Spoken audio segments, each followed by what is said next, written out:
அப்பான்னு தான் கூப்பிட எனக்கு அப்பா இல்லங்க. எனக்கு நல்லது கெட்டது சொல்லித்தரைய அப்பா வேணுங்க. அக்கம் பக்கம் அப்பா அம்மா பாசத்தை பார்க்கிறேன். என் அப்பா கூட இருந்தனால நினைச்சு அழுவுறேன். உறக்கத்தை நீ மறந்தாயே,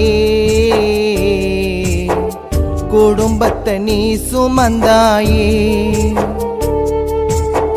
வேதனைய நீ கொடுத்தாயே,